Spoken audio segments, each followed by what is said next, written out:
Nurturing Filipino excellence, celebrating our legacy, shaping the future. So yun, ang ganda ng tema, no? So hi guys, welcome back sa ating channel at syempre panibagong poster na naman ang ating gagawin. Syempre yun nga lang naman yung laman ng ating na channel, no? So puro poster, and poster. So yun, buong taon na naman tayong gagawa ng mga poster content.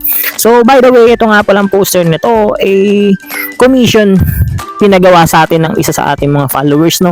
So yan, bali for kinder or elementary level yata tong poster na to, pero inayos ko na din yung pagkakagawa, no? So ginawan ko na din ng mas maayos na detalye at syempre para mas maraming makakita at makakuha ng idea dito sa poster na gagawin natin.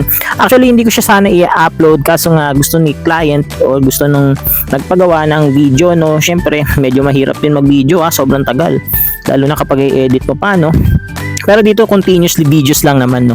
Hindi na ako nag-e-edit basta kung ano yung process ko, kung ano yung ginawa ko. So yun na yung nilalaman ng videos, no. Hindi na kailangan ng edit pa kasi time consuming siya, no. So yung paggawa pa lang ng mga ganitong drawing sobrang tagal na, no. Inaabot na tayo ng ilang oras, no. So need pa ba nating i-edit? Hindi na. Focus na agad tayo. Rekta na agad natin sa process na ginagawa natin, no. So yan. Yung sketching, di ko na kailangan ipakita, no? So pandali lang din naman yan. Bali tumutukoy lang to sa sa Nurturing Filipino Excellence o kaya yung mga kung ano yung meron sa Pilipinas, no? Kung ano yung mga achievements ng mga Pilipino, no? Kung ano ba yung mga nakapaloob o yung mga pwedeng ilagay ng mga simbolismo about Pilipino, no? So yan, sa Pilipinas, no? So yan, ganyan lang kasimple, no? Medyo mahirap daw kasi sabi, no, ng client o ng customer natin, para sa akin ito yung pagpapahulugan ko o yung mga pwedeng makita sa loob ng poster na to. Hindi mo naman kailangan sobrang detailed na na poster. Kailangan mo lang mapakita kung ano yung meron dun sa tema na yun, no? Celebrating our legacy, no? So ano ba yung mga meron, no? Kung ano ba yung mga karakteristik o yung mga pwedeng makita sa ng Pilipinas, sa pagiging Pilipino, no? So yan lang, ganun lang kasimple, hindi ko na kailangan pahabain. Andyan lang, naglagay lang tayo ng yung kamay na parang bugis puso, no? Makikita nyo naman dyan yung simbolismo na nasa gitna. Ayan, pagkakasundo, pagkakaisa-isa, no? Syempre naglagay rin tayo ng taong nakasalakot, no? Ayan, sumisimbolo sa Pilipino bilang isang Pilipino. Syempre yun nga, sa Filipino legacy nga, Filipino excellence nga, ayun, syempre ganyan yung gagawin nating simbolismo ng tao. Alang namang ilagay natin dyan ibang lahi, no? Ganon. Next tayo, next na simbolismo, naglagay din tayo ng daanan, no? Sa baba. Tapos syempre yung mga puzzle, ayan, sa loob ng mga jigsaw puzzle na nakapalibot dyan is yung merong nakalagay sa loob ng mga yung mga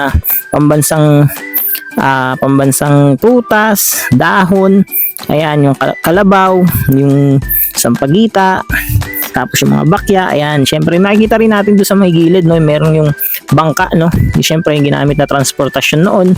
Tapos syempre yung mga jeepney na syempre gawang Pinoy yan, mga jeepney, di ba? Yung mga Saraw Motors, di ba? Makikita nyo naman yan. Yan talaga yung mga mga produktong Pinoy.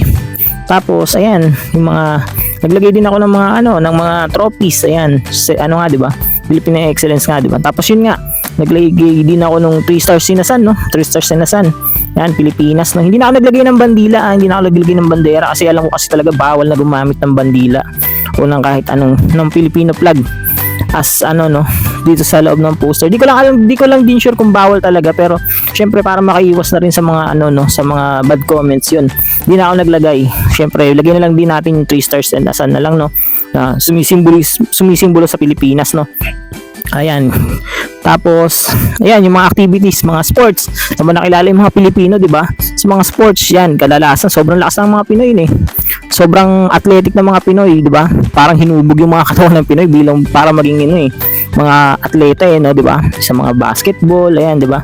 Sa billiards, si Efren Bata, sa boxing, pwede si Pacquiao, yung mga basketball player natin, di ba? Yung Gilas Pilipinas, ayan, lalo na yung sa gyms natin, na si Carlos Yulo, nakilalang kilala naman, di ba? Sino pa ba mga ganyan? Sa volleyball natin, ayan, di ba? Yung mga Filipino volleyball player natin, no? Tapos yan, mga Filipina volleyball player, di ba? Sa swimming, di ba? May mga ganyan din. Sa marathons, ayan. Basta yung mga Pilipinong atleta, no? Tapos syempre, naglagay din tayo ng sulo, di ba? Ayan. Makikita niyo rin naman yan, may sulo, di ba? Sumasagisag sa sa tagumpay. sa success. Diba? Tapos lagyan din tayo ng konting buildings. Ayan. Ganun lang kasimple guys. Yung mga pwedeng makita sa loob ng isang poster about sa ganitong topic, no? Nurturing Filipino excellence, celebrating our legacy, shaping the future. Marami pang pwedeng ilagay na simbolismo guys. Hindi lang kung ano yung mga nakikita dito. Explore nyo lang ng explore, no? Pwede kayo maglagay ng mga pambansang bayani. Yan, yung mga national hero natin. Yan, di ba? Tapos ano yung mga trabaho. Yan, yung mga job offers kung saan nakilala yung mga Pinoy. Ayan, yung mga sikat na artista, celebrities, di ba? Ganyan. Tapos mga presidente, pasok nyo rin yan. Pwede yung idea na yun. Yung mga ahensya sa pamahalaan ng Pilipinas, ayan, pwede yan. Pwede nyo rin ipasok yung mga ano, no, yung mga pera, ayan. Pasok nyo rin yan, yung mga simbolismo, no, yung mga ganong simbolismo. Ano pa ba mga pwede? Ayan, mga sasakyan, yung mga invention, diba? Pwede nyo ipasok yan, guys. Basta palawakin nyo lang yung idea nyo, no. Kailangan lang sa paggawa ng isang poster, malawak yung idea nyo. Syempre dito nga, limited lang. At saka, hindi naman kayang i-drawing ng isang kinder yung mga ganitong ano, no.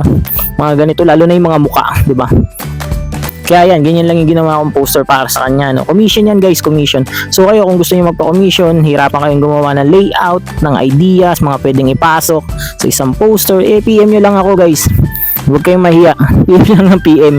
Yan, matutulungan mo ako, matutulungan din kita. Ganun lang, tulungan lang tayo guys. Ayan, sa pag-apply naman pala ng kulay, sabi ni ni client, parang yun nga, hindi pa naman masyadong ganun kagaling gumamit ng pastel. O yan, gumamit lang tayo ng mga pastel na ano, no, yung normal shadings. Yan, 1:2 colors lang tayo para hindi na mahirapan mag-shading si estudyante, no, nagagawa ng poster na to. Bali, idea lang naman to, depende sa kanya kung gagayahin niya, diba? Ganun lang, sa kanya kung gagayahin niya o may babaguhin o may tatanggalin kapag nahihirapan. Tapos yun, ganyan lang kasimple guys. PM lang sa mga gustong magpagawa. Yan, free time tayo. Yan, gagawa tayo ng mga contents, gagawa rin tayo ng mga pa-commission natin para syempre hindi tayo matenga. Yan, since napabayaan nga natin yung channel natin, halos ilang linggo na tayong hindi nakapag-upload. Pero sabi ko nga dun sa video na unang in-upload ko this year, no. Ayan, yung una, nakikita nyo yan, may in-upload akong bago na about sa nutrition month. Tutuloy-tuloy ko na, no, ulit yung pag-upload, no. Siguro kada isang araw mag-upload ako. Then sa mga sa mga short clips yan, mag-upload tayo sa sa channel natin, no, sa Facebook channel natin o kaya sa ating TikTok channel. Syempre mas active tayo dun sa TikTok kasi mas maraming gumagamit ng TikTok ngayon, 'di ba? Alam niyo naman 'yan. Lalo ng mga kabataan. So ayun lang, halos patapos na yung poster na ginagawa natin, no. Ganyan lang kasimple, 'di ba? Ganyan lang bumuo ng poster. Sa mga layout, marami tayong tutorial kapag gusto mong bumuo ng poster tapos nahihirapan ka, yung parang kalat-kalat yung mga idea mo. So yun, may mga poster layout ako na tinuro. May iba't ibang layout ako na tinuro dyan. Panoorin mo na lang sa ating channel. Tapos kung di ka pa nakasubscribe, mag-subscribe ka na, di ba? Share mo na din yung mga videos, no, para mas marami tayong matulungan. At saka kung inaabot mo yung video na to, comment mo na lang kung taga saan ka, no, para malaman ko kung hanggang saan maabot yung mga videos na ginagawa ko. Ayun lang. Ganyan lang kasimple guys. Maraming salamat sa panonood nyo. Kita-kits tayo sa susunod na video, no. At malapit na itong matapos, no. Maraming salamat din nga pala kay Madam na nagpagawa nito. Maraming salamat sa pagtitiwala, no. Yun, sabi niya nga, ayan, marami na akong natulungang mga mag-aaral, estudyante, yan. So yun, sana magtuloy-tuloy pa at tuloy nyo lang din panonoorin yung mga videos na ginagawa ko, no. Tingin ko lang kasi na maraming nagpa-follow at nag-subscribe sa ating channel, no. So yun, give and take lang guys. Tulungan ko kayo, tulungan nyo din ako. Yun lang, maraming salamat sa panonood. Ingat and God bless.